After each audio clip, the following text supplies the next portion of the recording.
बॉम्बस्फोटानंतर एटीएसनं आरोपींना पकडलं होतं. देवेंद्र फडणवीस यांची ही प्रतिक्रिया समोर आली आहे. एटीएसनं न्यायालयामध्ये पुरावे सादर केले होते. उच्च न्यायालयाच्या निर्णयाला सर्वोच्च न्यायालयामध्ये आव्हान देणार असं सुद्धा मुख्यमंत्री देवेंद्र फडणवीस यांनी म्हटलंय.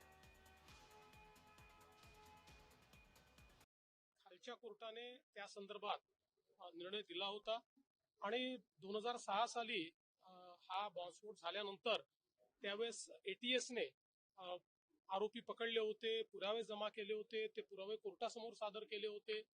त्यामुळे अशा प्रकारचा निर्णय येणं हे निश्चितच धक्कादायक आहे. मी अजून काही पूर्ण निर्णय वाचलेला नाही, पण मी तात्काळ आपल्या जे काही वकील आहेत त्यांच्याशी चर्चा केली आणि त्यांना मी सांगितलेलं आहे की आपण सुप्रीम कोर्टमध्ये याला चॅलेंज केलं पाहिजे आणि आमचा प्रयत्न आहे की लवकरात लवकर सर्वोच्च न्यायालयामध्ये जाऊन या निर्णयाला आम्ही चॅलेंज करू. हायकोर्टाने त्यांना निर्दोष केलेलं आहे, पण अजून थोडं मला त्याच्यात माहिती घेणं गरजेचं आहे. तपास यंत्रणेची खूप मोठी चूक आहे का? त्यांना सबळ पुरावे बघा, हे सापडले तर कधीच आहे. आता तपास यंत्रणेचं आता पहिलं त्यांनी उत्तर दिलं पाहिजे की परवाकडे पहलगाममध्ये हल्ला झाला, तो झाला कसा, ते आले कसे आणि गेले कुठे, ह्याचा तपास अजून होत नाही. आपल्याला आपण 2006चं बोलतोय.